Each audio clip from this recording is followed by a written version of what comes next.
Goddag og velkommen her til en lille unboxing video af årets nytårsmenu fra Skagen Food og chef Michel Michaud.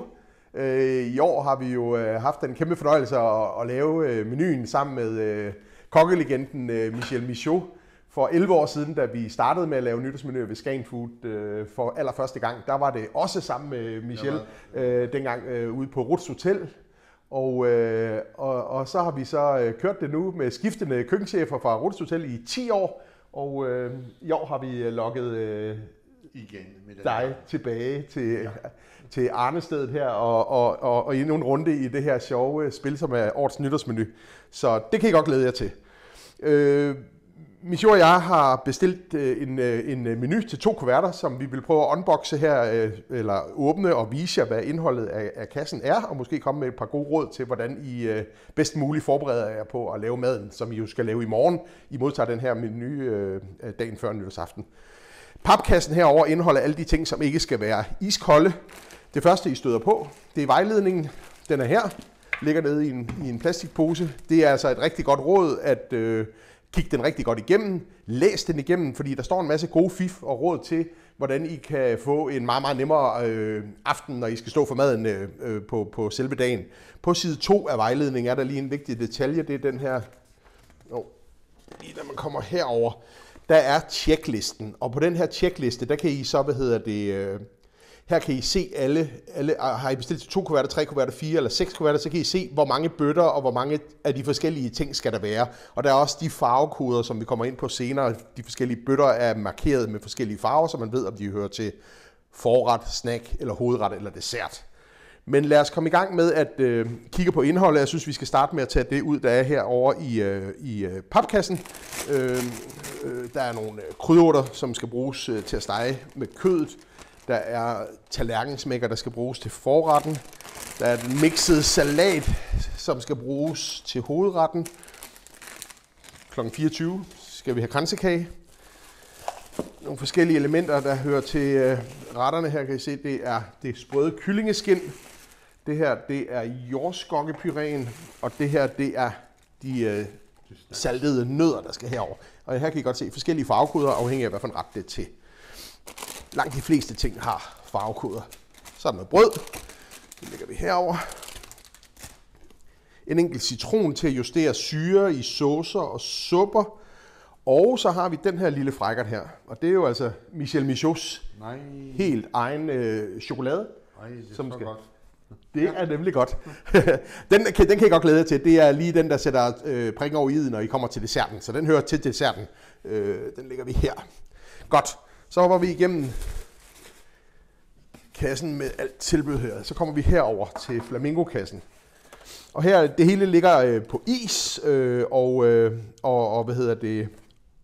det er med at få det ud. Og det vi anbefaler, det er, at man lige får det ud og får det koordineret alt efter, hvad for en farvekode det måtte have.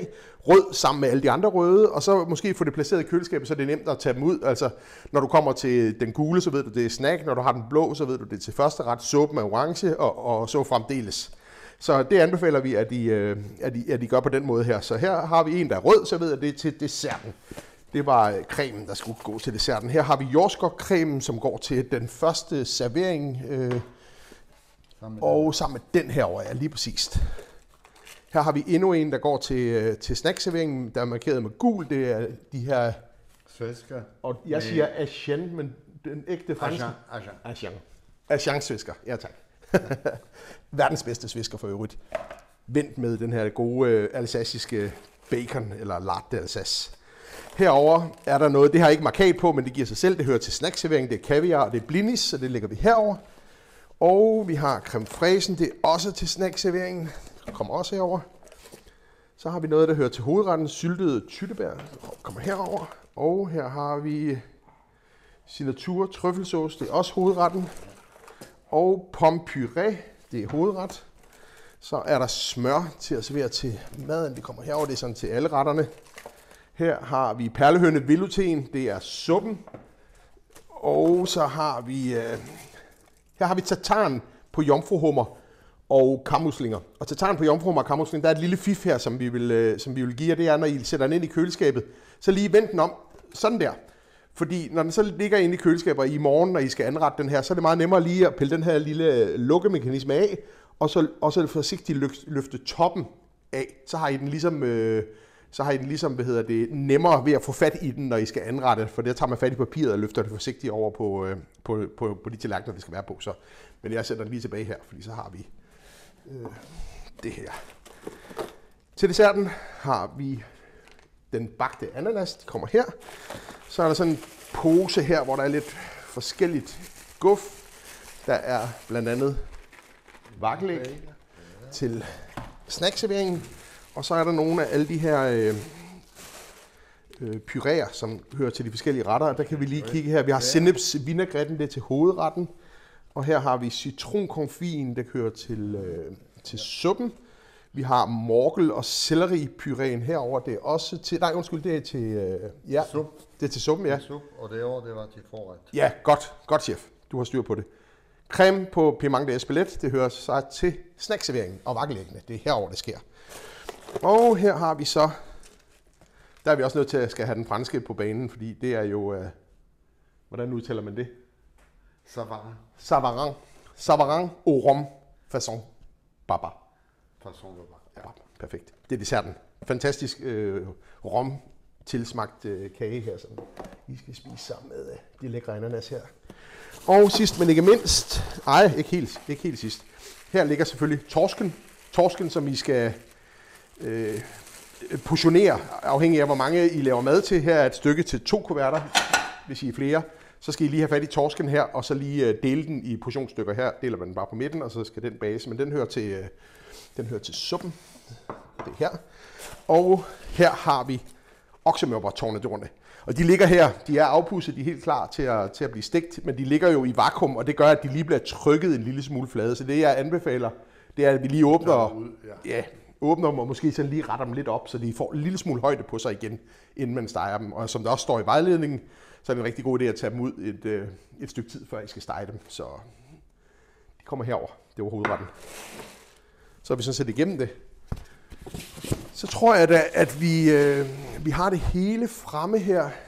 Og jamen, er der så mere, at vi skal tilføje til det, udover at det er allerede så godt organiseret, som vi nu engang kan gøre. Vi anbefaler, at I sætter det ind i køleskabet efter farvekoder, så I ved, at I har lige snacken til at stå der, så kan I tage det ud. Forretten, der er blå, kan I tage der.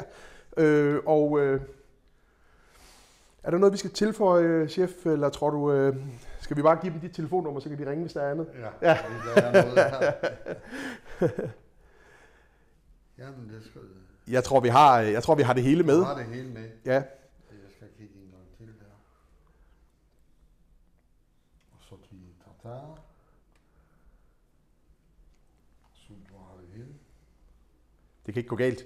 Jeg tror, det sidste, vi har herfra, det er vel, at vi vil ønske alle en rigtig god fornøjelse og velbekomme med det her lækre mad, og så rigtig godt nytår til alle, der skal lave det her mad. Tak fordi I har lagt menuskæbnen i chefs hænder, og vi er stolte og glade over, at vi hos Skagen Food kan være med til at distribuere alle de her lækre menuer. Så god fornøjelse. Godt nytår. Godt nytår.